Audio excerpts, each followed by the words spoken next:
Ahí está. Ya Gracias, estoy profe. grabando la clase. ¿Ah?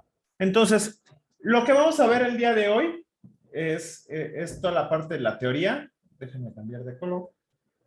De lo que es el backend. ¿No? Lo que llaman en desarrollo web el backend, ¿no? Entonces, el backend como tal tiene como más bien tiene tres aristas, ¿no? Uno, lo que es el contrato, que le llamamos los endpoints, ¿no? Sí. Y este contrato, en algún lado van a escuchar el término de Ajax, ¿sí? Luego vamos a encontrar la lógica de negocio, que aquí es donde se realiza como tal el manejo de las historias de usuario, la funcionalidad.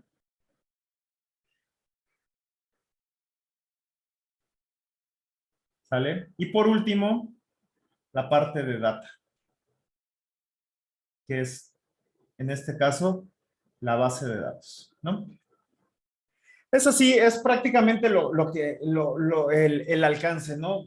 La arquitectura de solución o la arquitectura de software que nosotros vamos a estar utilizando. Es una arquitectura de 3 capas basado en un ejemplo modular, ¿no? Entonces, nosotros partimos de que en la primera parte del curso, nosotros vimos un esquema prácticamente de 3 capas, ¿no? Hicimos la capa de presentación y dentro de esta capa de presentación vimos lo que es HTML, vimos lo que es SCS, vimos también aquí la parte de Bootstrap, ¿sale? Y listo. Y luego, dentro de esta capa de presentación, o dentro de esta parte que denominamos frontend, ¿no? Esta primera parte del curso, vimos un componente, un framework, que es Angular. Y dentro de este Angular incluye la capa de presentación, que son estas capas, y además incluye otra solución más, ¿no? Incluye lo que son los servicios e incluye toda la parte de la lógica. De la lógica que aquí manejamos el tema de los componentes, el ciclo de vida de los componentes, ¿sí? También dentro de este alcance vimos lo que es el router, vimos acá temas de soporte, como lo que es las animaciones, y listo. Ahora, esta última capa, que es la capa de servicios, es la capa que le dará soporte y le dará un link a todo esto es Angular, ¿no? Todo esto es Angular. Dará un link hacia lo que es el backend. Y tiene temas de funcionalidad como la parte de los filtros. Vamos a ver filtros aquí, cómo lo vamos a integrar.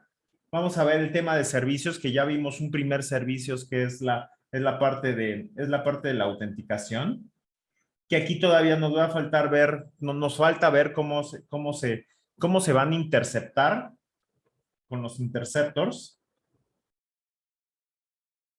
Toda la parte de estos servicios, ¿no? Vamos a ver cómo es que por medio de llamadas asíncronas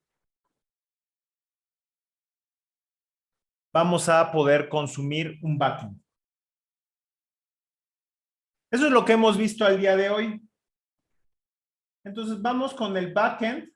El backend lo que va a hacer, le va a dar pues, la memoria, le va a dar la interacción con multitenant, ¿no? O sea, quiere decir que no nada más vas a estar aislado, sino vas a formar parte de un sistema y vas a tener persistencia. Y todo eso se logra por medio de esa arquitectura que ya habíamos visto. 3 capas. Comunicación, que es la capa de presentación. Cuando nos enfocamos a un concepto 100% de arquitectura de software, vamos a ver que la primera capa, la capa de contrato que habíamos mencionado de este lado, el contrato, en un esquema 100% de arquitectura de software, le vamos a llamar la capa de presentación, que es el endpoint. ¿Vale? Luego, está la capa de la lógica de negocio, que aquí vamos a ver un esquema MVC, un esquema muy similar que ya habíamos tocado, ¿no? Para ligarnos con la capa de presentación, aquí utilizaremos contratos de tipo JSON, que no forzosamente tiene que ser JSON, disculpen. Pueden ser también un XML, que pueden ser formato SOAP, que puede ser de otro estilo, ¿no? Que ya veremos. Veremos toda la parte de servicios REST, ¿no? ¿Qué es un servicio REST? Luego venimos con lo que es el MVC, y el MVC lo que nos va a ayudar es a modelar el data que viene desde nuestra capa de presentación, la vamos a poder transformar a lo que es nuestra capa de datos, que está guardada en nuestra base de datos. Va a ser el vínculo entre la capa de presentación y la capa de data. ¿Sí? Eso va a ser nuestro vínculo. Luego vamos a tener una capa que es la capa del componente, que es donde viene la lógica como tal. ¿Qué es lo que sigue? ¿Qué es lo que tenemos que presentar? ¿Qué es lo que tenemos que ir haciendo? Eso es lo que va a venir aquí. Y la capa por última de modelo, la capa del modelo es como tal la abstracción de los datos que van a venir. Entonces, como tal, estamos teniendo un sándwich, ¿no? Estamos teniendo un sándwich que va a ser de 6 capas. 6 capas, 2 módulos. O sea, 3 y 3, 3 capas de cada uno, 3 capas de cada uno de los módulos. Entonces, eso lo que nos va a ayudar a hacer, pues es a desacoplar nuestro sistema, ¿no? Lo vamos a desacoplar de una manera modular. Este es un módulo, que es lo que habíamos comentado, el backend, es el frontend, perdón. Aquí está el usuario. El usuario tiene interacción con el frontend y el backend va a tener interacción directamente con el frontend. ¿Cómo va a tener esa interacción? Ya lo habíamos comentado, por servicios REST. Y estos van a viajar a través del protocolo por TCP, y dentro de este protocolo puede ser un servicio web service o un servicio de tipo REST. ¿Sale? Y aquí viene con el tema de la persistencia. Dentro de este servicio REST, pues hay un sinfín de variables que hay que considerar. ¿Vale? Entonces, este es como tal, no es la interacción que nosotros tenemos, ¿no? De forma bastante rápida. Entonces, ya esto ya lo interactuamos, ya trabajamos aquí con esto. Ahora vamos a empezar a trabajar con esto. Esto también es todo un mundo.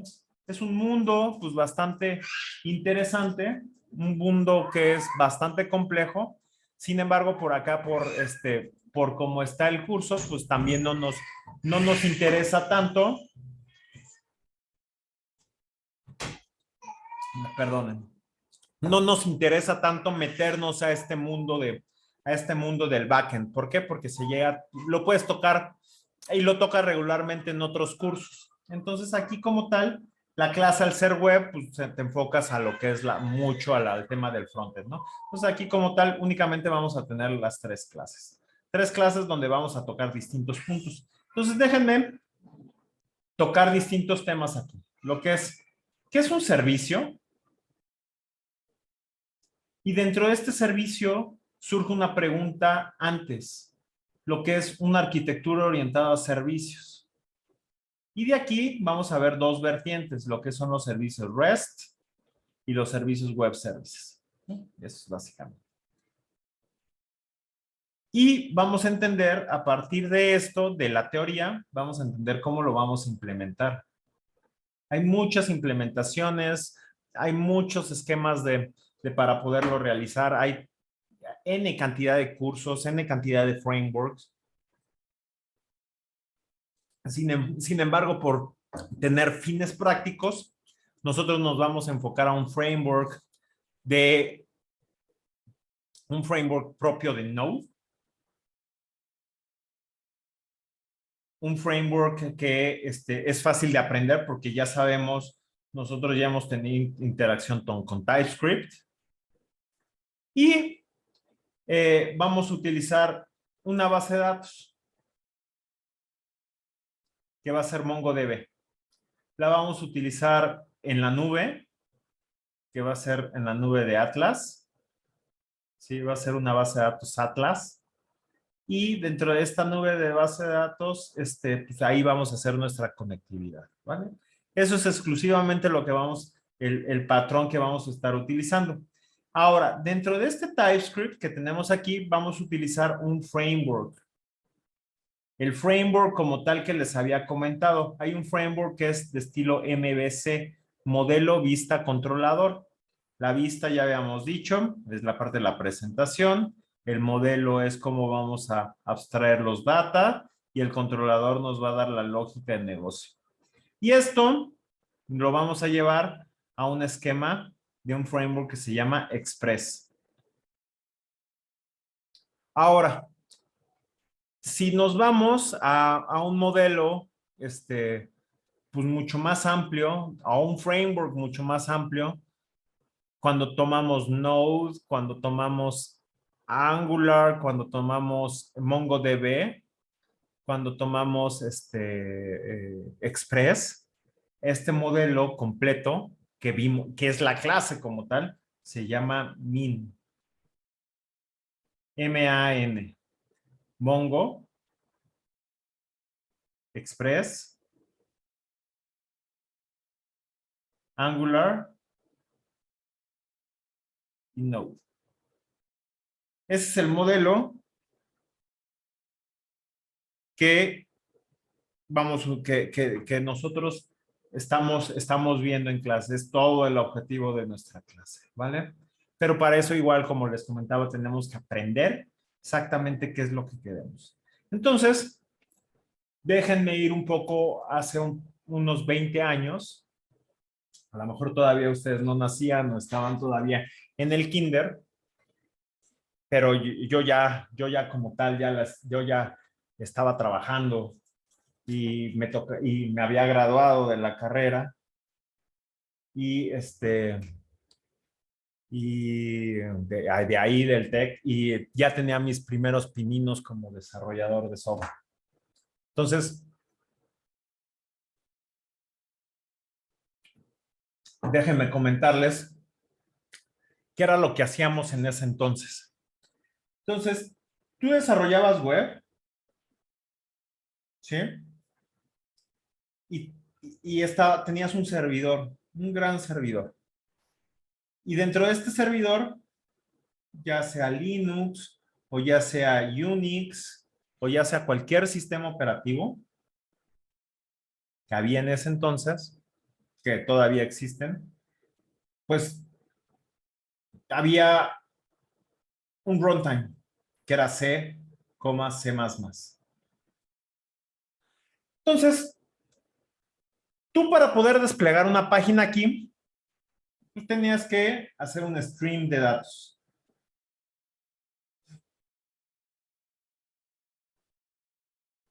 Y para hacer ese stream de datos, tú tenías que meterte directamente con el protocolo. Entonces tenías que instalar librerías de TCP para poder utilizar el puerto 80. Dentro de ese puerto 80, tú tenías que hacer una serie de lógicas de negocio para implementar un protocolo HTML, ¿sí? HTML de las primeras versiones. Y ya que tenías ese protocolo, pues ya podías mostrar una cierta página. O sea, tenías que implementar desde cero lo que hoy es un Apache. Y eso se le denominó como tal CGI.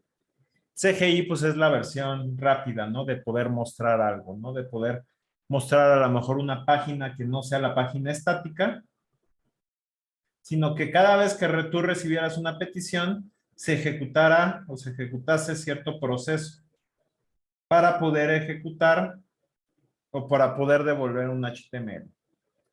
Esto ya tiene más de 30 años, ¿no? Tiene pues, desde inicios del Internet que se mostraban así muchas de las páginas. Sin embargo, al utilizar al CGI y todo eso, pues, la manera la manera de mostrar las páginas era rápida, pero era lenta muy rápida, pero era lenta también la parte de la programación, porque había bajo reuso, había muchos conceptos que eran complicados, ¿no? Eran complicados de hacer, entonces la interacción entre páginas, todo eso era muy complicado. Entonces, a partir de ahí, surgieron para mostrar toda la parte estática, surgieron otros componentes interesantes, como lo que es los servicios web o los servidores web, donde lo que hacían era transformar archivos estáticos a archivos a una página HTML, a un sitio web. Eso es lo que hacía. Y ahí nació Apache, nacieron otras herramientas como Nginx, en fin, fueron los primeros beneficiarios, ¿no? Sin embargo, pues te das cuenta que con el tiempo las cosas cambian, uno tiene que personalizar muchas cosas, ¿no? Entonces, dentro de esa personalización, pues tú tenías, había que meter algo, un framework que fuese un poquito más complicado, ¿no? Un framework donde te diera soporte de lenguajes más sencillos, que no fueran C, C++, que son difíciles de mantener, que eran por ende un poco inseguros, y estaba en boga lo que era Java. Java lo que hacía era abstraer los componentes de HTML, los componentes de TCP, de puerto 80, 80 y tantos, de 443, perdón, y publicaba un servicio. Entonces tú tenías métodos propios para ejecutar el HTML donde tú pudieses utilizar objetos. Entonces de ahí nació el concepto de servlet, que son muy utilizados hoy en la industria. Sin embargo, son como tal, son rápidos, de nueva cuenta, porque van con Java nativo y van muy metidos acá, ¿no? Nace otro proceso, no de Java, sino que es ahora sí que eran de los primeros temas, que nace a partir de C. Dice, C es muy complejo y lo que yo necesito hacer es quitar esa complejidad y llevarlo con una complejidad mucho menor. Entonces nace PHP. PHP como tal da el dinamismo de las páginas, crea el stream de datos de HTML y se vuelve una buena competencia con PHP utilizando C, ¿no? Entonces es una herramienta muy rápida, complicada de mantener, pero pero con un performance mucho mayor a la parte de Java, ¿no? Entonces, por ahí nace esta estrategia, ¿no? PHP se acompaña pues, también de un entorno de ejecución basado de Apache. Toda la parte de LAMP, ¿no? Que es prácticamente MySQL y todo eso, pues Linux, Apache, MySQL y PHP, lo que hacen es, ok, me uno igual que ahora yo me uno con Min, genero PHP, puedo yo leer bases de datos y puedo tener páginas dinámicas. Entonces, esa es una de las grandes características que nace a partir del PHP, ¿no? Y que nace también a partir de este elemento, ¿no? Entonces ya tienes PHP junto con Apache. Entonces, dentro de este esquema con Apache, eh, surge, surge una nueva, un nuevo, un, otra nueva tendencia, lo que son los contenedores. Contenedores, pero no los contenedores que hoy vemos, que hoy conocemos, que son los, que es el contenedor de Docker y todos esos que son una belleza, pero pues, todavía estamos en el, por los 2004, 2000 tantos, ¿no? Entonces, el contenedor de servlets, ups, como que se murió mi, denme un segundo.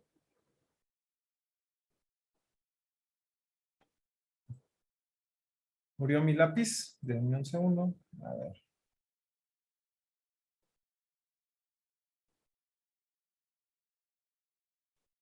A ver, creo que ya. Si no murió el Zoom. No, ahí está. Entonces, el contenedor como tal es un contenedor de servlets. Entonces, lo que hace esto, el servlet como tal, ya no monta un servidor TCP, o sea, ya no monta un Apache. Y como tal, lo que hace es que okay, yo voy a desplegar ya directamente el servlet como tal sobre un servidor. Ya no tengo que ejecutar todo el entorno para poderlos leer. Y acá, por ejemplo, nace conceptos como, por ejemplo, Tomcat.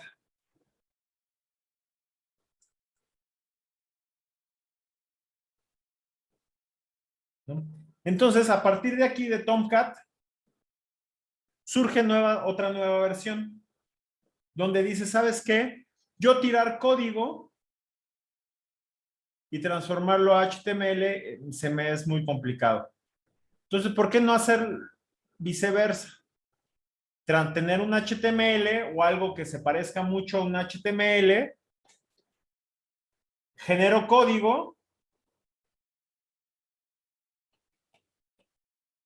y a partir de esa generación de código, este, a partir de esa generación de código yo puedo hacer otras cosas muy diferentes para devolverlo, para yo poder mostrar una nueva consola acá. Entonces, lo que hace es surge el JSP, el Java Servlet Pages, ¿no? Entonces, tú programabas en algo muy parecido a un HTML, ese HTML en la primera ejecución de tu Tomcat generaba un código Java. Ese código Java ya era parecido a un servlet. No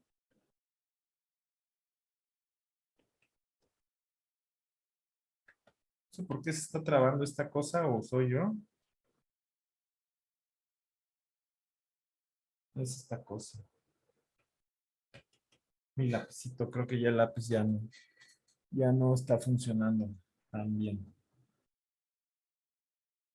Entonces surge a partir de este servlet, surge lo que es Tomcat y ya con estos empieza, para hacer la historia corta, empiezan a salir un sinfín de frameworks para poder aprovechar el JCP y para poderlo hacer modular.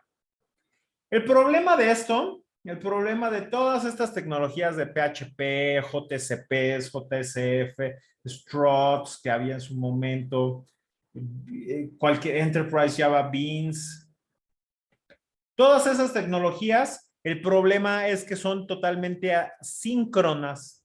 ¿A qué me refiero con la parte de síncrona?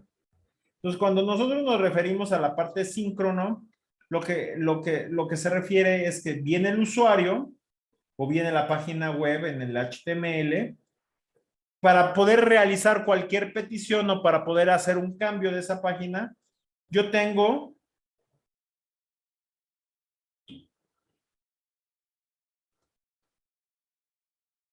que mostrar como tal. Déjenme dejar de compartir. y volver a compartir, porque por alguna razón no me está permitiendo.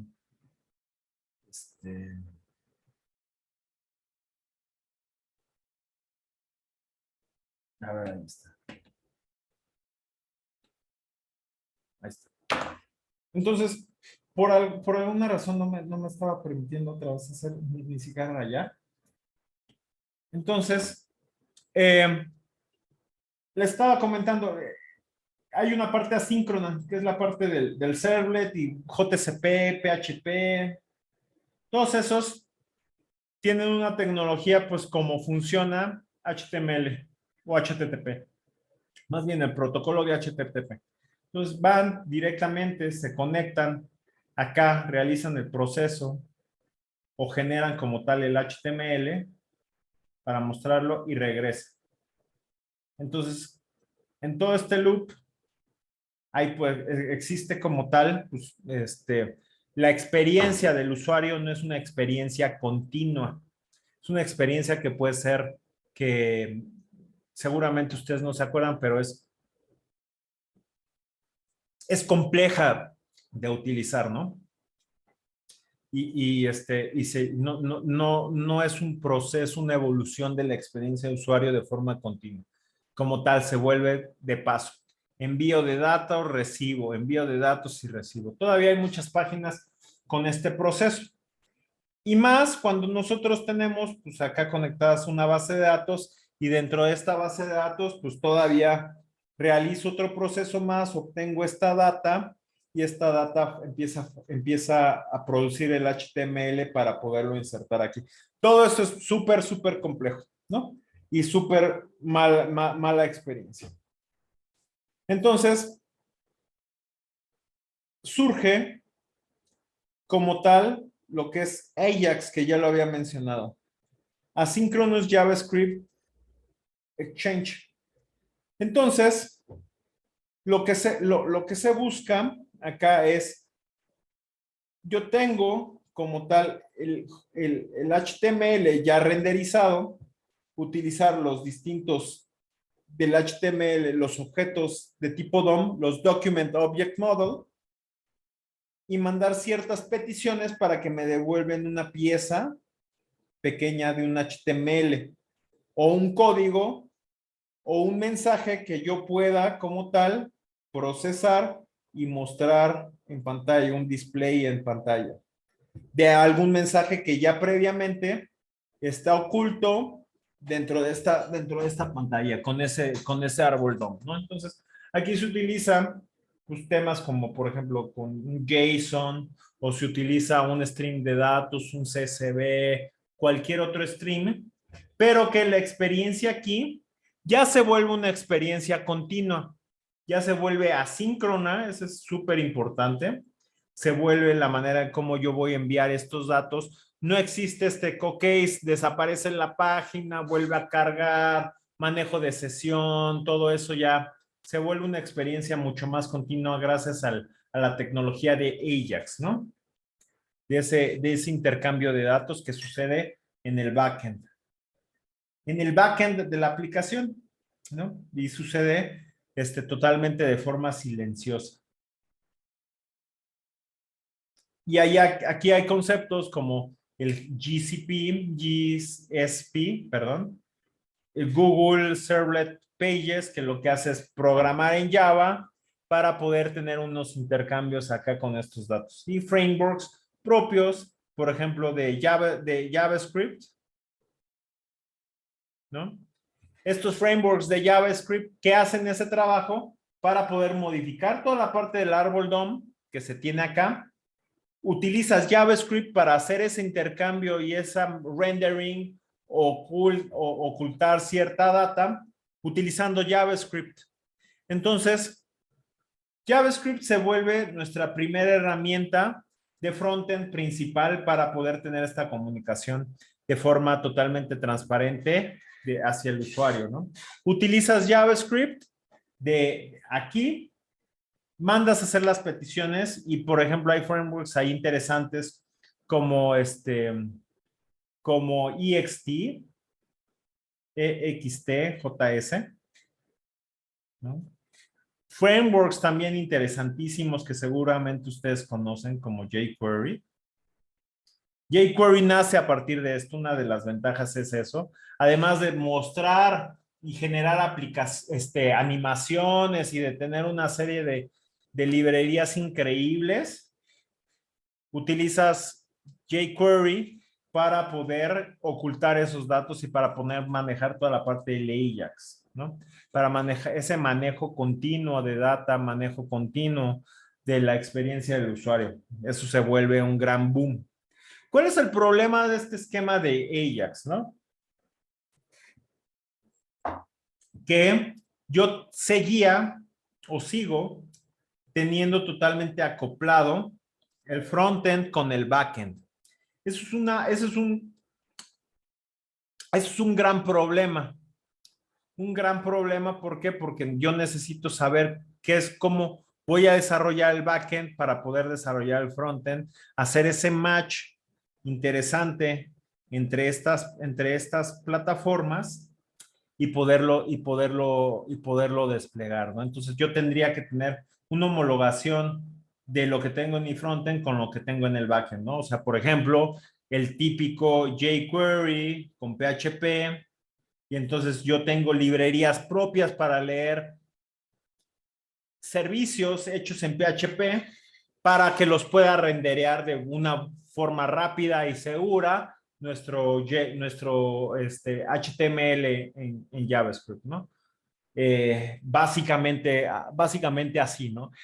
Entonces existía ese vínculo que hacía que pues, el desarrollo fuera complejo, que cualquier cambio dentro del desarrollo pues, pudiera romper cualquier cosa acá, ¿no? Pudiera romper cualquier cosa acá por ese alto acoplamiento, ¿no? Y uno de los grandes retos que siempre el arquitecto de software, sobre todo el de web, busca luchar es, ok, yo quiero cambiar cualquier pieza, yo quiero interaccionar entre distintas capas y que exista la posibilidad de que yo haga algo, cambie algo y que no le pegue a lo demás, ¿no? Ese es el gran reto siempre de un arquitecto de desarrollo web, ¿no? ¿Cómo voy a hacer exactamente ese binding de hacia dónde queremos ir, ¿no? Entonces, todas estas plataformas surgen a partir de ahí. Hay nuevas plataformas hay nuevas esquemas que surgen. Por ejemplo, Microsoft con este tipo de sincronismo maneja la parte de ASP, ¿no? Es Asynchronous Service Pages, ¿no? Que lo que busca también es exactamente eso, ¿no? Utilizar su plataforma de Visual Basic, que en ese entonces era lo de moda, Visual Basic, integrarla con el concepto tal cual como lo hizo Java con JCPs, integrarlas con HTMLs, poder consumir cierta data y como tal también utilizar el concepto de Ajax, ¿no? Básicamente así es como funge, ¿no? Como funge toda este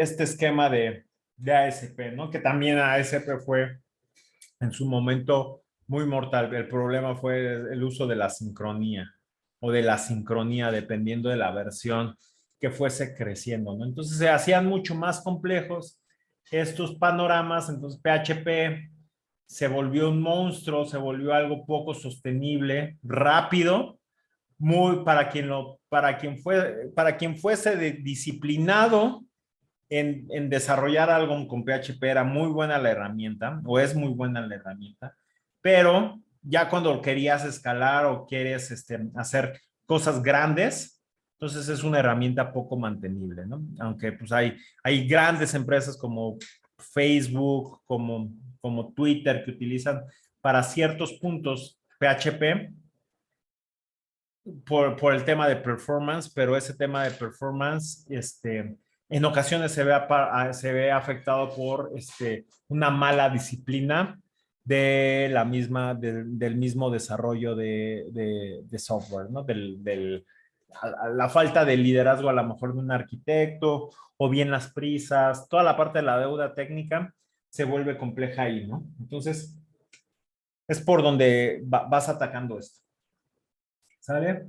Sigues utilizando como tal aquí herramientas, ¿no? Interesantes, como toda la parte de Java, toda la parte de .NET, ¿no? De IIS, todos esos servidores que lo que hacen exactamente es ahorrarme tiempo en el runtime, facilitar el desarrollo, ver y atender toda la parte de las peticiones HTTP, o HTTP exactamente.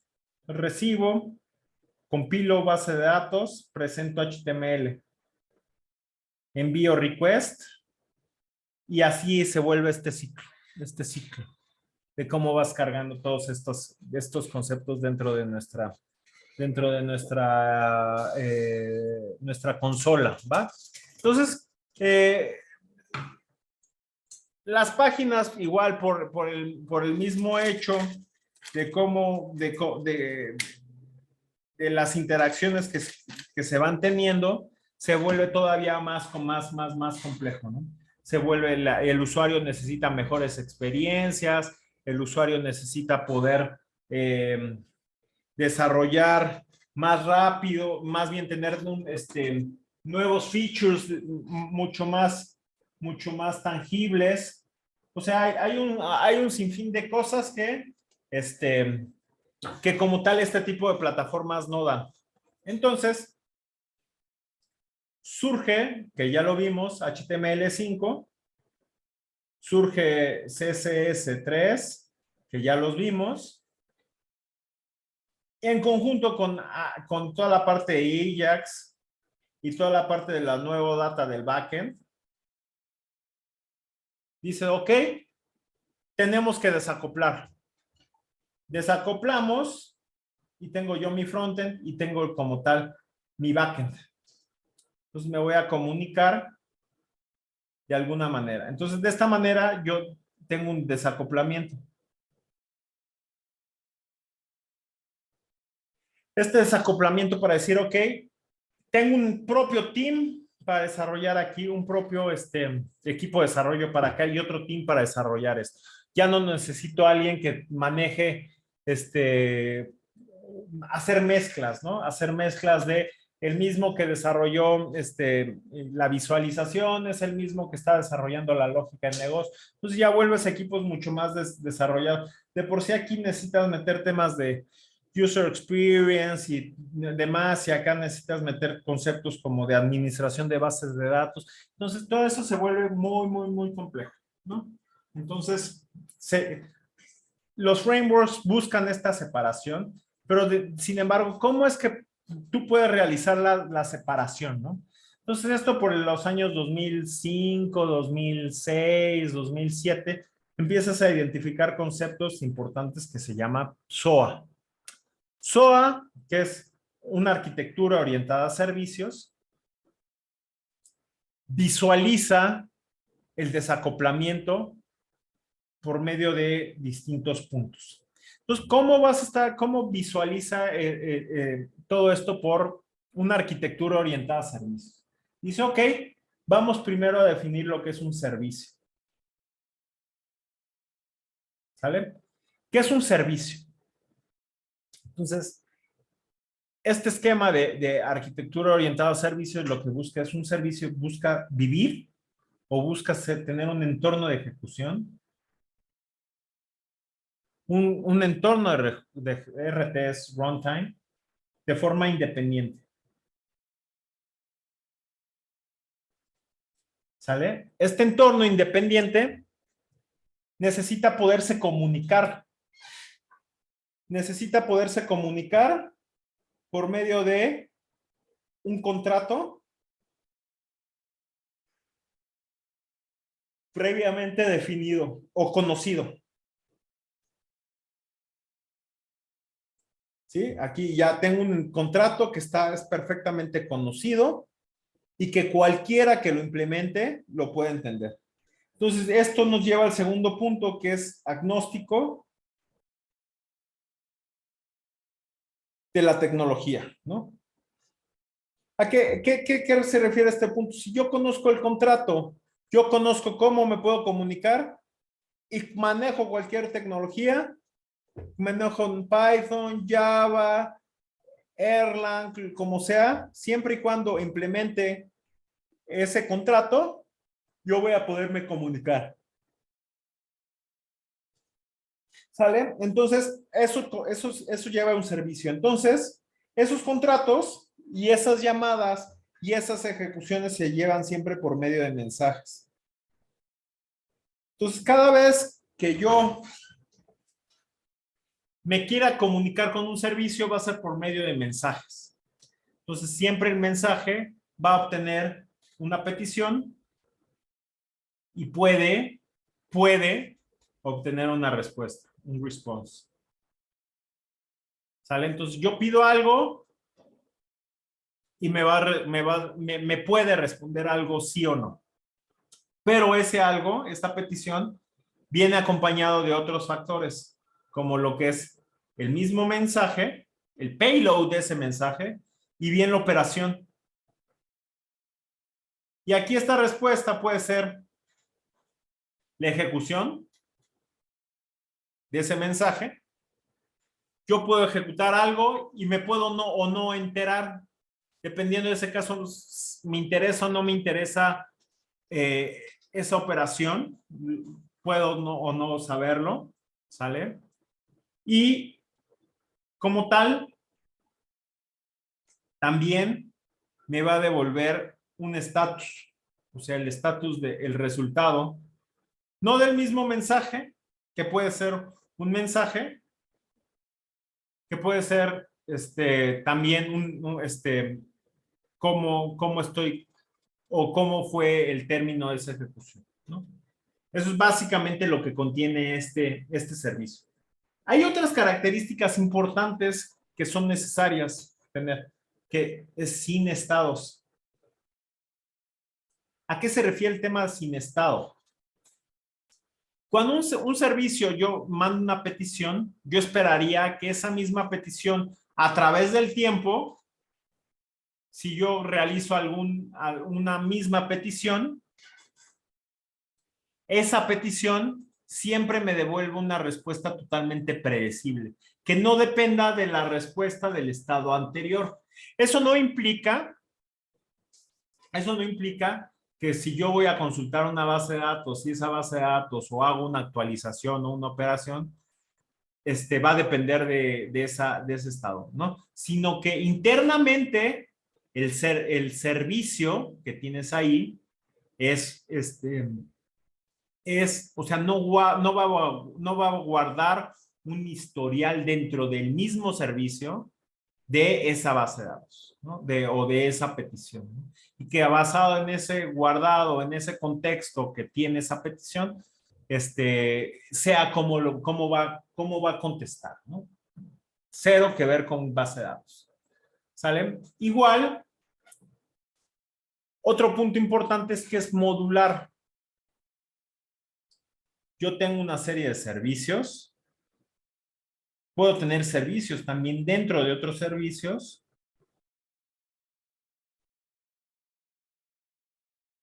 ¿Sale?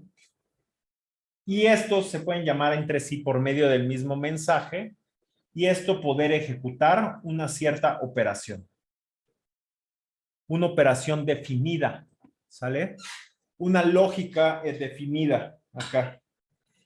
Entonces, todos estos esquemas se utilizaron en algún momento para poder integrar aplicaciones, ¿no? Por ese sinfín de maneras de poder interactuar con la data o de que esa data realice una operación perfectamente definida bajo un mensaje perfectamente definido. Entonces, esa jerarquía y esos estados, dependiendo de la abstracción que tengas, siempre ibas a mantener el mismo resultado de esa plataforma, ¿no? Entonces, eso se vuelve muy interesante cuando quieres tú integrar conceptos de web, ¿no? Entonces, por ahí hay temas de protocolos propios que corren sobre HTTP, sobre puerto 80443, ¿no?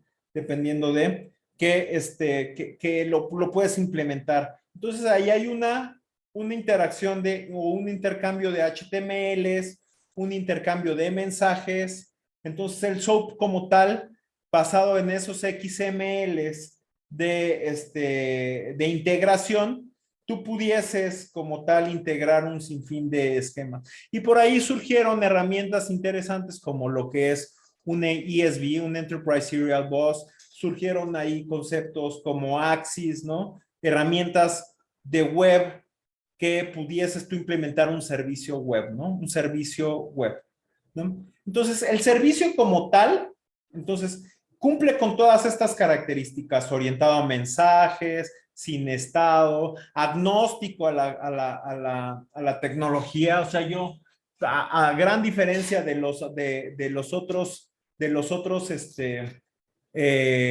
las otras tecnologías, yo forzosamente me tenía que comunicar PHP con PHP, ASP con ASP, Python con Python, ¿no? Entonces eso limitaba mucho y cuestionaba mucho esa aplicación, ¿no? Entonces ahora con este esquema, al ser agnóstico a la tecnología, pues todo eso se rompe ese paradigma, ¿no? Entonces yo puedo tener una mezcla diferente de estos frameworks, ¿no? Entonces, eso hace esto. También hay otro concepto interesante que es la parte de UDDI, que tiene como tal la parte de SOA, la parte de servicios, ¿no? Donde todo se conceptualiza como un servicio, ¿no? Entonces, al UDDI lo que hace es una herramienta de discovery, ¿no?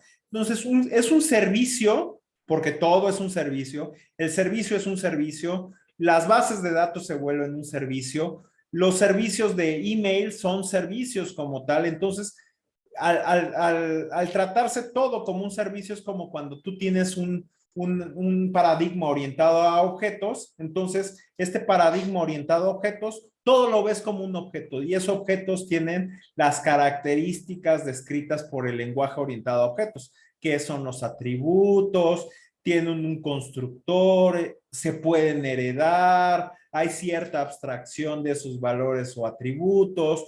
Un objeto puede contener otros objetos, puede abstraer distintos objetos. Es lo mismo aquí.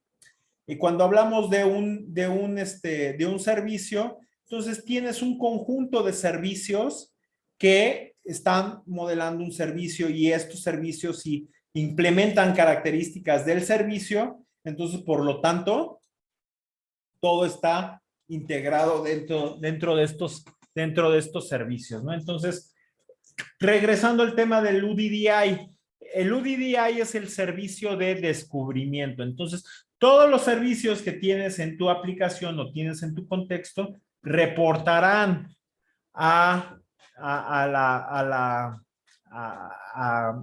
a esta herramienta de Universal Data Discovery Interface, ¿no? Implementarán esto, descubrirán el servicio, y yo puedo consultar al servicio de Discovery o el de directorio para decirme, ok, este servicio tal está en tal posición. Entonces, el directorio, así como sucede bueno, ustedes no tuvieron contacto con la sección amarilla, pero tú identificas que este usuario tiene el teléfono tal y dirección tal. Aquí sucede exactamente eso, ¿no? Se puede uno relacionar con esos valores de identificar dónde va a estar o dónde está desplegada esa parte. Que eso me lleva a ese punto, otro de los puntos cruciales de lo que es de lo que es eh, SOA, de lo que es lo orientado a servicios, es que también pueden estar viviendo en cualquier lado, ¿no? Pueden estar locales, pueden tener otro tipo de tecnología, todo eso también forma parte de este esquema sin estado, ¿vale? Ese es el concepto interesante de lo que es el servicio REST, ¿no? Entonces, ya implementamos acá lo que es el XML, ya implementamos esto. Sin embargo, ¿Cuál es el pain point de esto? ¿Cuál es el pain point de estos servicios orientados? Pues que son, si lo vemos así, es que si logramos un desacoplamiento, pero no es un desacoplamiento total. ¿Por qué? Porque yo necesito, como les dije, hay un cierto intercambio de esos XMLs. Y estos XMLs, o sea, si se acuerdan de las primeras clases que tuvimos dentro del semestre, el XML está definido por lo que es un XSD. XML, Service Definition, ¿no? Schema Definition, perdón, esquema. Este es de esquema. Schema Definition, ¿sale? Entonces, dentro de este Schema Definition, que es igual a un XML, entonces yo necesito tener conocimientos previos de estas definiciones para poder implementar un servicio web. Entonces ya lo del autodiscovery, de que no me importa, entonces ya tienes un acoplamiento fuerte. Entonces, pues, eso no se resuelve del todo dentro de un servicio SOAP, ¿no? No se resuelve. Ya lo vimos, no se está resolviendo, entonces no está cumpliendo, ¿no? Ahora, tiempos de implementación. Al ser tan complejos estos mensajes, y aún no se puede complejizar tanto porque aquí lo que estamos es abstrayendo objetos, ¿sí? Abstrayendo el metadata, lo estás llevando a ese concepto de empezar a abstraer y cuando empiezas a ver este, la complejidad que metes dentro de un objeto que va a estar viviendo y ese objeto está referido al mensaje que va a estar aquí mostrándose, entonces se vuelve a ser muy complejo. Por ejemplo, ahí en ese entonces surgen protocolos muy especializados de lo que es de lo que es de lo que es SOAP, ¿no? Entonces, por ejemplo, surge lo que son los FixML, SensorML y un sinfín de esquemas ya perfectamente definidos, que es esta definición de lo que, pero bajo un cierto estándar, ¿no? Entonces, si yo quería hacer cualquier transacción de mi data en en un ambiente financiero, yo tenía que implementar FixML, ¿no? Financial XML. Entonces, ahí estaba todo eso definido. Y como quiese, reducía un poco la complejidad, que es un decir, porque no había librerías que hicieran esa conversión muy sencilla, ¿no? Entonces, por ahí, pues había un gran pain point, ¿no? Más el hecho también de pues, del ciclo de vida, ¿no? ¿Cómo voy a manejar los mensajes de error? Yo tenía que implementar 200 a lo mejor web services y que esos mensajes fuesen muy complejos de poder implementar. Entonces, pues por ahí había una complejidad bastante grande que en algún momento decidieron como tal eliminar, ¿no? Entonces, con este boom del desacoplamiento, ¿cómo podemos seguir desacoplando, avanzando? Entonces, dentro de ese avanzar, surge el concepto de lo que es RESTful. Entonces, RESTful dice, ok, ¿sabes qué? Vamos a utilizar algo que es interesante, que es RESTful. Entonces, RESTful me va a representar REST. Va a ser un representacional.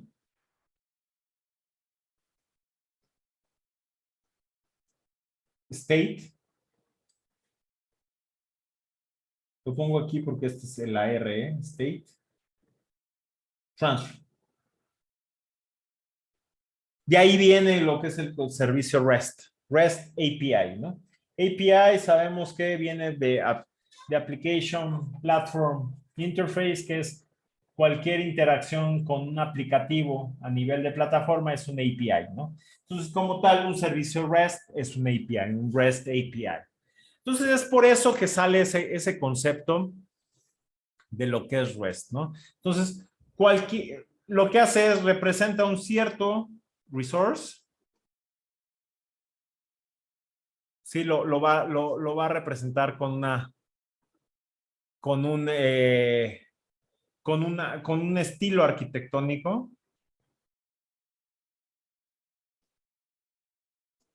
Sí, que va a estar basado en HTTP. ¿Sale? Va a estar basado en este protocolo HTTP. Entonces, este protocolo HTTP tiene distintas piezas que nos van a fungir para, que nacieron a partir del desarrollo web, ¿no? Entonces, se formó, esto ya tenía cierto tiempo corriendo pues, en páginas tradicionales. Entonces, desde el 2000 ya tenías esta implementación. Entonces, ya tenías un esquema muy maduro de lo que representaba REST. Sin embargo, era la primera vez que se implementaba, ¿no? Entonces, determinan, ¿no? Que esto suena bastante interesante para poder también, además de la parte de los riesgos, de los estados, yo voy a poder desacoplar todavía mucho más y voy a poderlo implementar. Si ya estoy implementando una página web, pues también implemento un protocolo HTTP de comunicación y ya estoy matando dos pájaros de un tiro. Estoy reduciendo la complejidad que tenía, estoy implementando el mismo protocolo que tenía de HTTP y se vuelve una herramienta muy flexible y bastante escalable. ¿Sale? Y entonces surge la pregunta. Ok, HTTP tiene tres componentes importantes, que lo que es el cliente, lo que es el servidor, que ya lo vimos, y viene aquí como tal lo que es el recurso.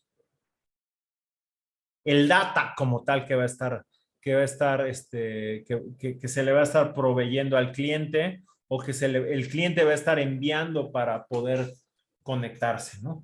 Otro punto importante es que la parte del mensaje. Entonces, si se empiezan a ver todas las características que teníamos en SOA, empiezan a caer en esto. Entonces, se le da el nombre de pues, servicio REST, ¿no? Entonces, ¿por qué? Porque empiezan a caer ahí, ¿no? Entonces, ¿dónde surge el tema de este mensaje? Entonces, los mensajes, dice, ok, aprovechemos y manejemos los mismos mensajes de HTTP. HTTP request que tienes, HTTP response, que ya están descritos en este protocolo. Entonces empiezas a estandarizar de un segundo.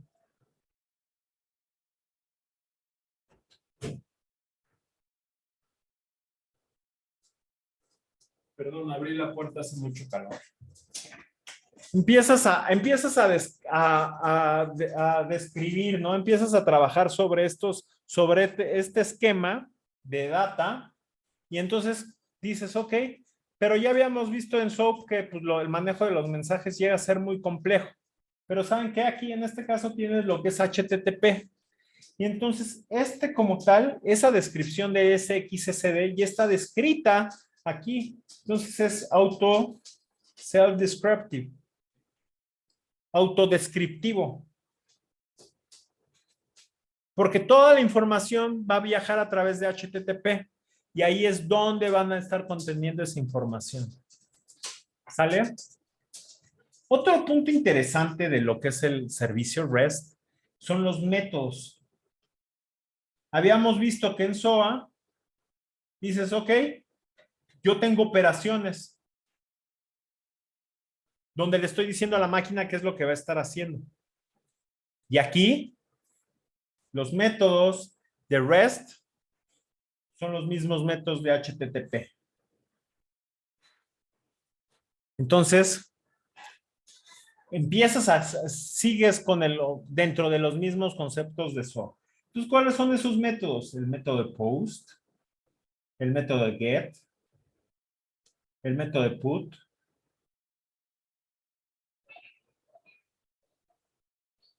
el método de PUT y el método de DELETE.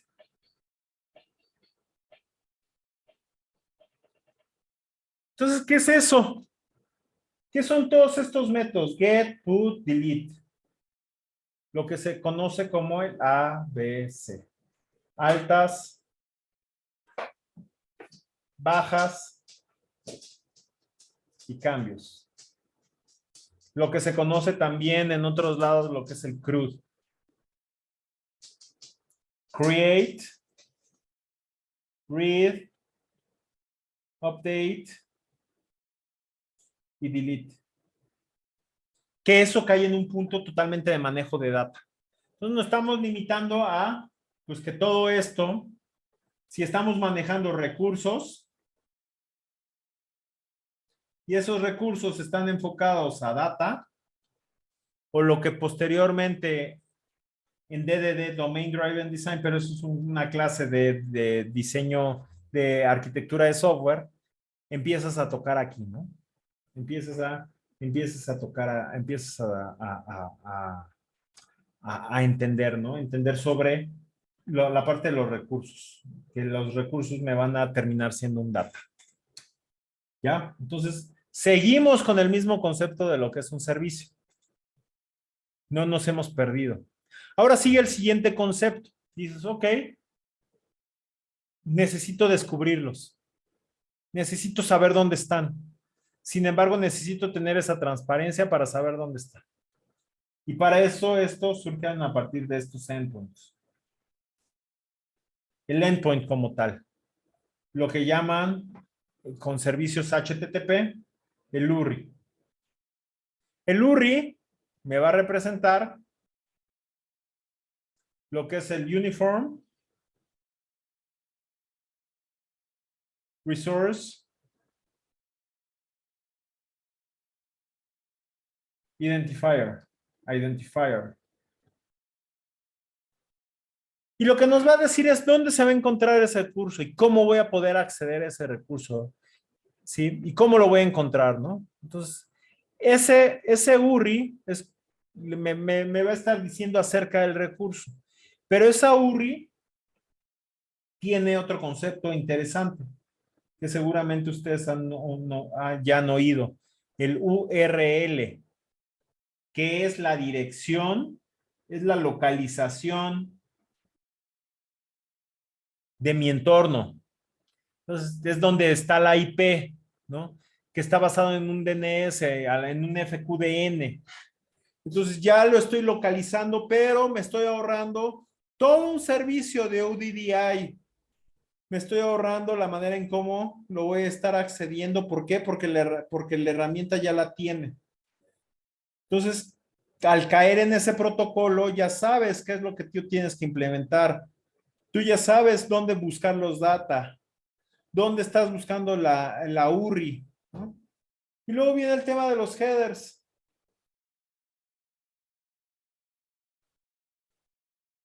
Y dentro del header es otra pieza importante de esa comunicación, donde forma parte de los mensajes dentro hacia el cliente, hacia el servidor, y como tal nos van a permitir toda la parte de autenticación. Me van a permitir la autenticación de data. Y voy a poder enviar, por ejemplo, un token, que ahorita nos va a ser relevante, porque lo vamos nosotros a implementar, por ejemplo, con un JWT. Oye, yo poder identificar lo que es el cliente y dentro de este cliente yo voy a poder identificar a lo mejor su nombre, voy a poder identificar su IP, voy a poder identificar a lo mejor sus gustos, una serie de datas que me va a permitir que no forma parte del recurso, o sea, no va a formar parte de lo que es el dominio, pero sí me van a dar información adicional. Información de cada una de esas piezas. Hay otro punto interesante de estos headers. Bueno, hablando de más del header, de esa manera de poderse comunicar. Hay otro mensaje más, que es la parte del body. El body lo que me va a ayudar a hacer es a poder enviar o a convenir data, información adicional.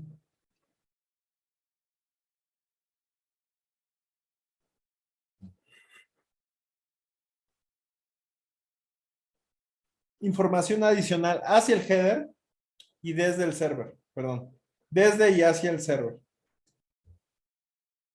¿Sale? Y es la manera en cómo va a estar fungiendo, ¿no? Entonces, por ejemplo, un servicio post, ¿no? A lo mejor de crear un data, de crear algo, le voy a estar enviando a lo mejor un host, le voy a poder enviar algunos parámetros a lo mejor de un, de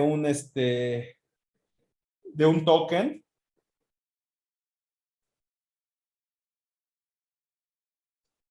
Y a lo mejor el tipo de servicio, el tipo de comunicación, por ejemplo, la utilización de un JSON. Si yo puedo utilizar un HTML, ahí mismo te vamos a indicar. Y dentro de dentro del body, porque esto se lo estás indicando un header por medio del header, dentro del body le vas a pasar a lo mejor el detalle del usuario que estabas buscando o el detalle de algún evento que estabas buscando.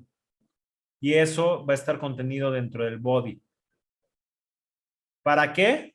Para que no competir con estos datos, que esos datos son propios de las peticiones o propios de las respuestas. Y aquí ya estamos hablando propios de la parte de la estructura del diseño, ¿no? Básicamente es eso. Ahora, el servicio REST como tal, no nada más envía información al respecto, ¿no? Sino envía lo que es la representación de ese recurso. Una presentación que va a ser lectura de computer to computer, ¿no? Está hecha para la máquina. No es un HTML con data que va a estar ahí, sino va muchísimo más allá, sino que está representada por medio de XMLs y JSONs. Y basado en esos protocolos, pues hay cierta implementación ahí, ¿no? Y entonces vas a tú también a poder enviar lo que son los hypermedia. El hypermedia lo que nos va a ayudar a hacer es a identificar links hacia otros recursos.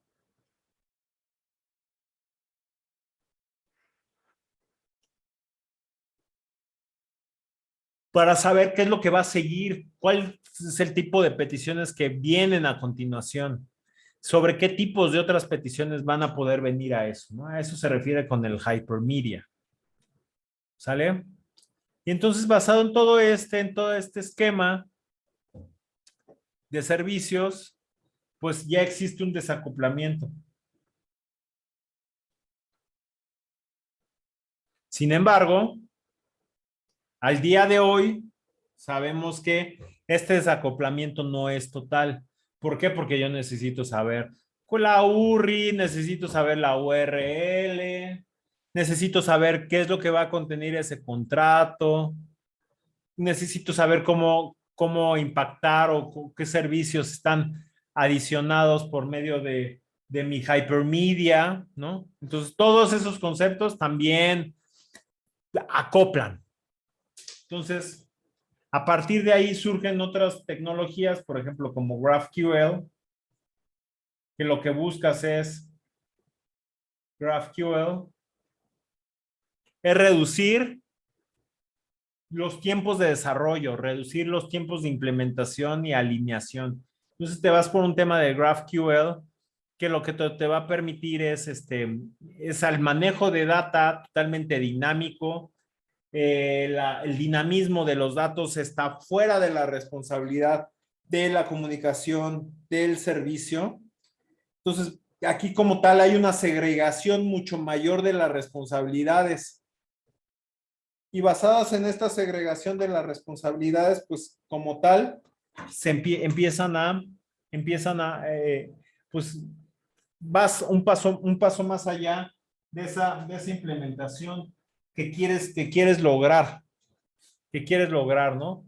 De tus servicios, ¿no? Además, empiezas a meter también interfaces unificadas, interfaces de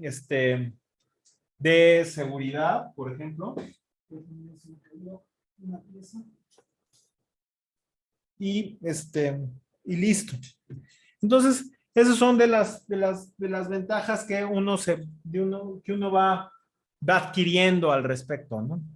Entonces, de esas interfaces, ¿no? Ya sabemos qué es JSON, qué es un XML, sabemos las URIs, y para eso hay un sinfín de estrategias a partir de ahora.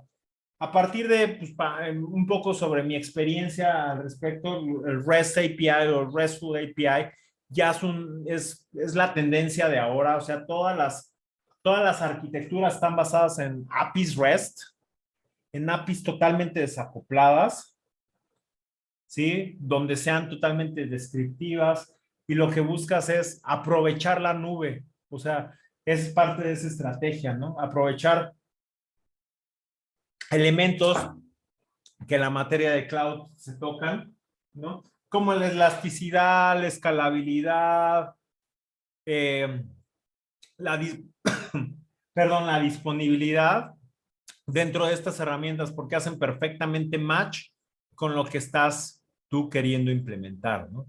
Entonces, puedes estar cambiando sus data, ¿no?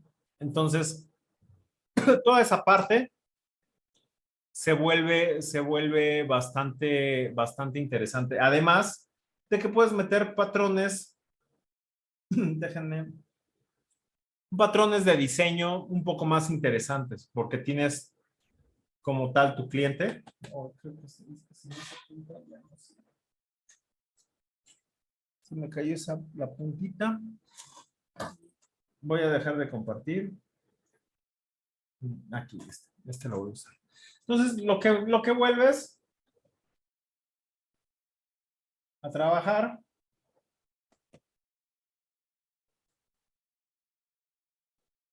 tengo que dejar de compartirlo. ¿Sí? Ahí está. Entonces, tú tienes una comunicación acá, que es del hypermedia. Entonces, tienes una comunicación cliente a cliente y llegas a tener una comunicación aquí de un servidor, que el servidor no importa ahorita, y tienes tu interfase. Esta interfase es una interfase estándar, que es tu JSON que vas a estar teniendo. Pero la comunicación ya se vuelve así.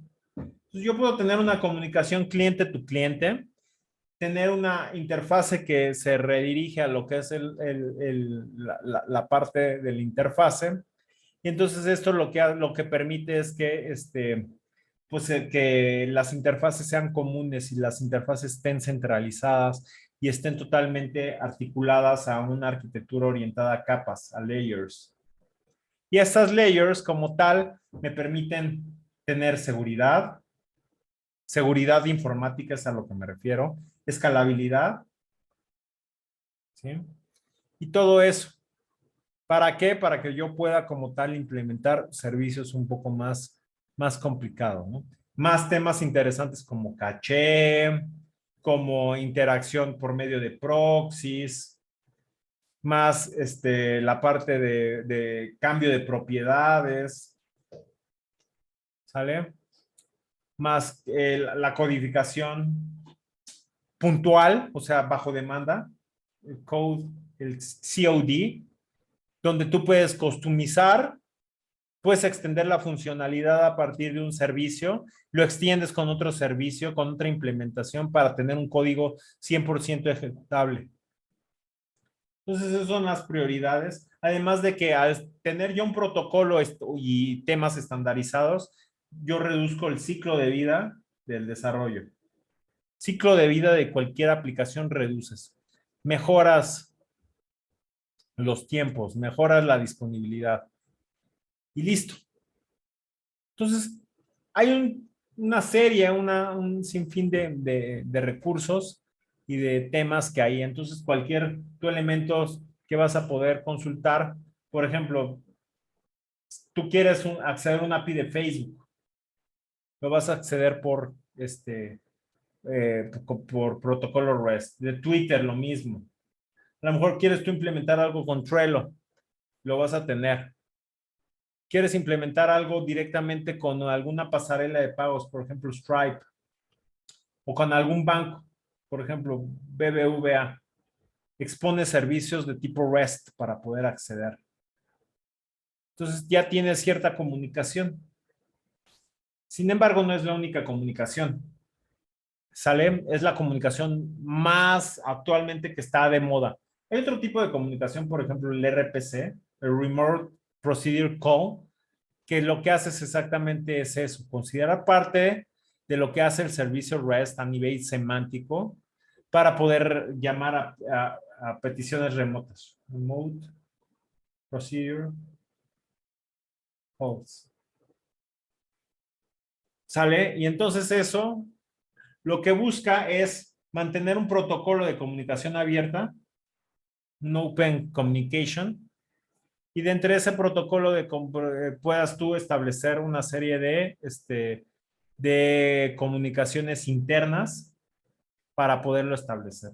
Entonces, a partir de este concepto, urge también el gRPC. El gRPC lo que hace es un esquema mucho más slim del RPC, más con mejor potencia, con mejor performance, más incorporado hacia plataformas como JavaScript, Python, ¿no? Y además el hecho de, uno de los grandes hechos es que es totalmente testeable. Testeable no lo habíamos tomado como un atributo de arquitectónico de desarrollo web. Sin embargo, es un punto importantísimo que sea, ¿no? Que sea fácilmente testeable. Eso evita, pues mejora la calidad, evita problemas de experiencia del usuario hacia tus puntos de entrega, ¿no? Entonces, básicamente es cómo se están integrando. Como ven aquí, son elementos mucho más sencillos de integrar que un SOAP, que un web service como tal. La implementación de la seguridad es mucho mejor, ¿sale? Y ya, o sea, básicamente estás en un punto intermedio, no estás llevando toda la parte del resource, sin embargo, a lo mejor estás tomando temas como GraphQL, ¿no? Que es mejor una curva de aprendizaje menor, a lo mejor tiene un propio protocolo, en fin, hay distintas cosas que el GraphQL te da. Y aquí no. Entonces, esa es la pregunta, ¿no? No sé si tengan alguna duda, alguna pregunta hasta el momento de esta parte teórica. En mi parte todo bien, profe. Ok, ¿alguien más? Ok, perfecto. Ok, vamos a tomar un descanso. Vamos a tomar un descanso de 15 minutos. Son las 7:30. Vamos a descansar 15 minutos. Regresamos como tal a la clase a continuar con la parte, con la,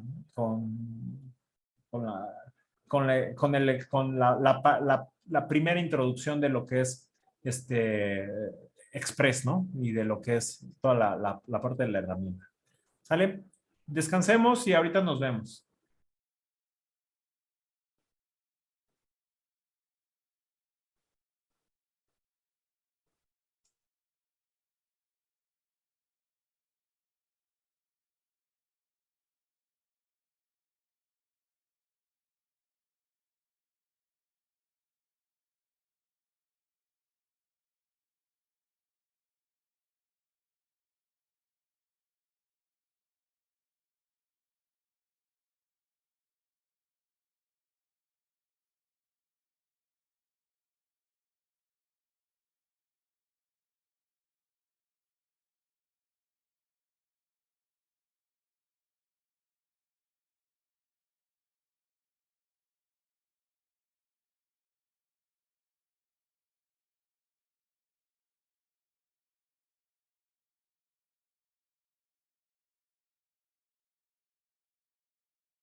¿Ya de regreso?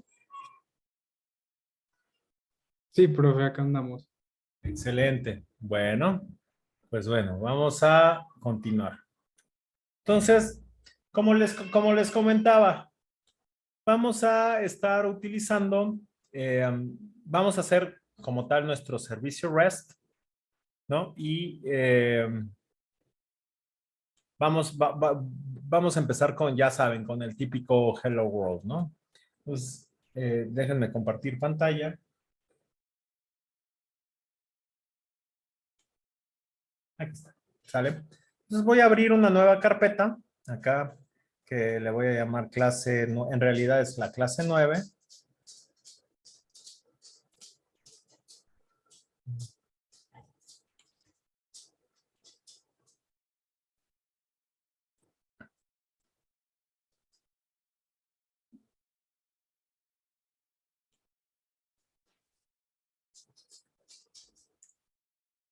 ¿Vale?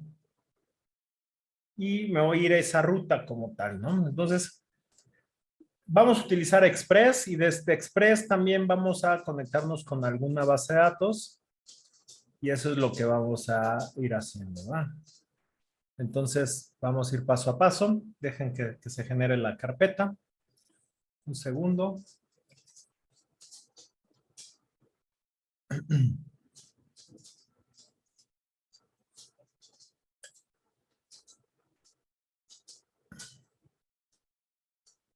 No sé por qué está tan lenta la generación de una carpeta.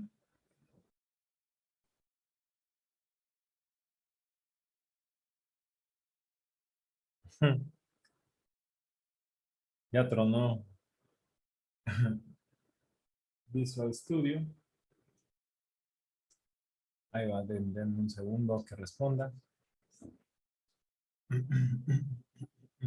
Ahí está. ¿No? Ahí va, ahí va, ahí va, ahí va. Todavía, denme un segundo, déjenme abrirla.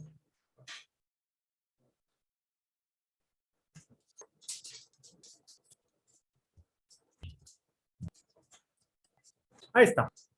Entonces, ya con mi carpeta y voy a abrir mi show. Abrir un nuevo. Está lentísimo esto.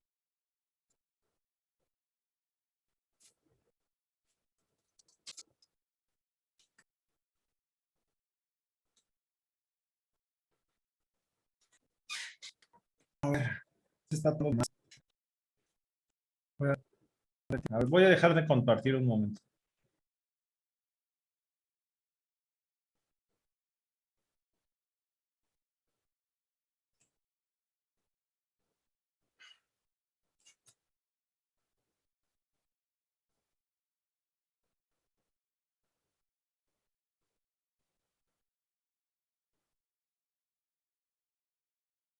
Un segundo.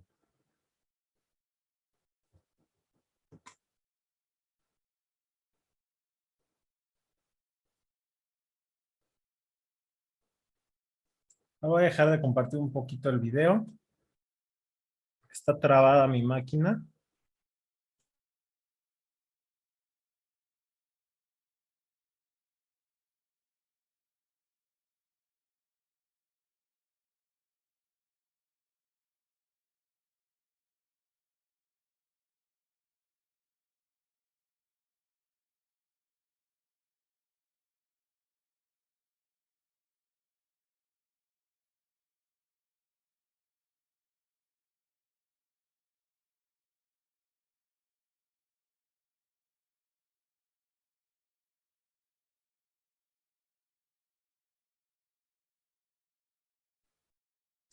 Déjenme, porque algún proceso está atorando mi máquina.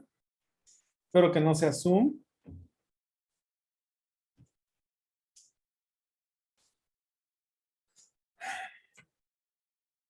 La trae, pero atontadísima.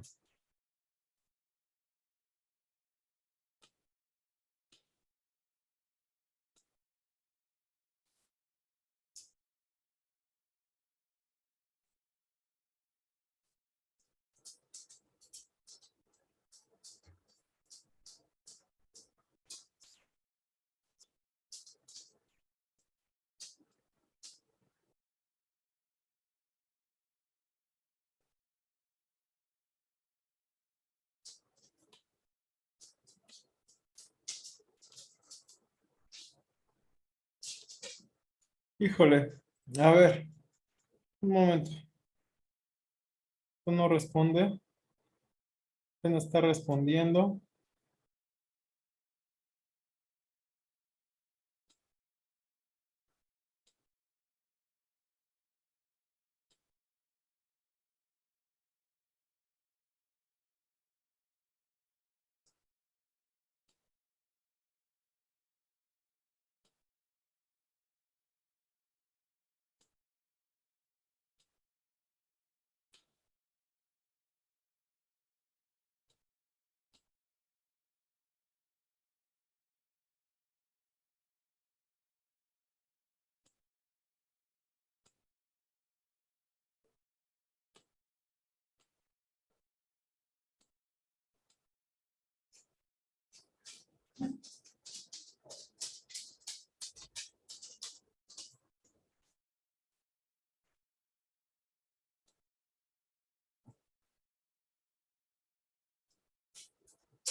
Denme un segundo porque esto no responde. La máquina está trabada.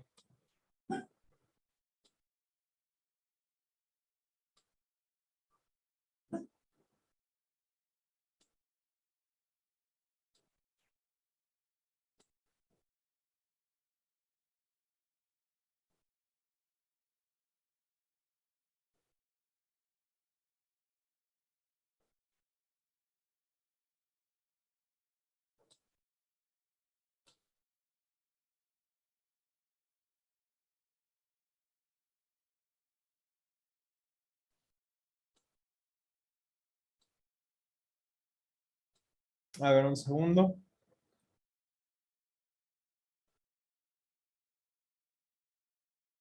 Ahí está, creo que ya está respondiendo. Voy a abrir. Ahora sí, Visual Studio.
Algo pasa que el Visual Studio está, pero lentísimo.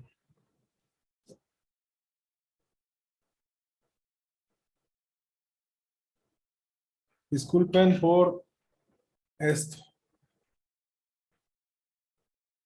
Vamos a ver si ahora sí puedo compartir. El Visual Studio se está llevando mi RAM. ¿Por qué corre tantos procesos esta cosa?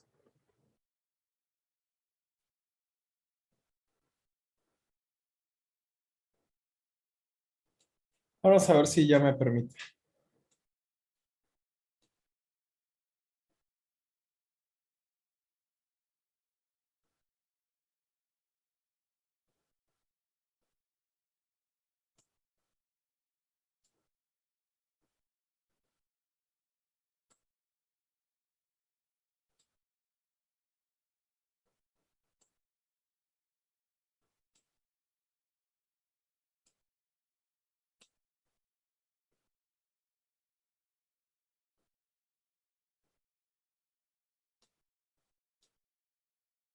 Ay, no puede ser.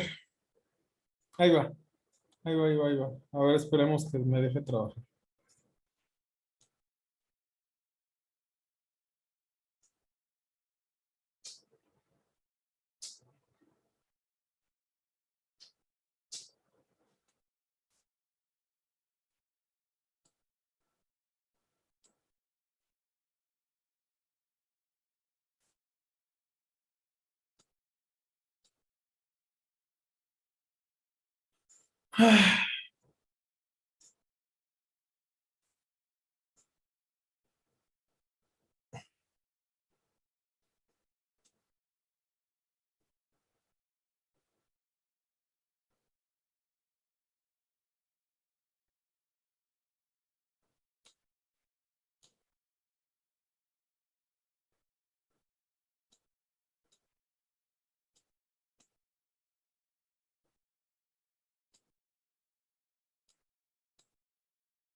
A ver.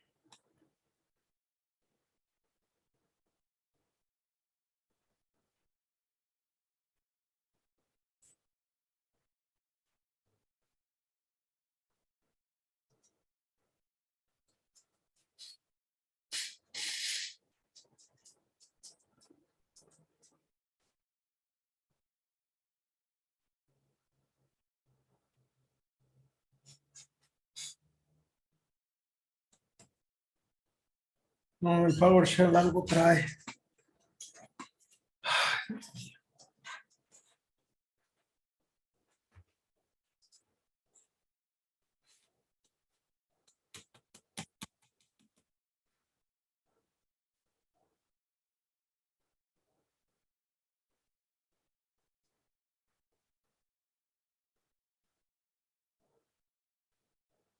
No, voy a tener que reiniciar mi máquina. Denme un segundo, porque no está, esto no está reaccionando.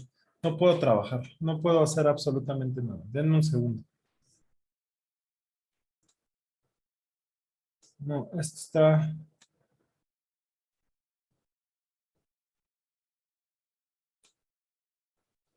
No puedo hacer absolutamente nada.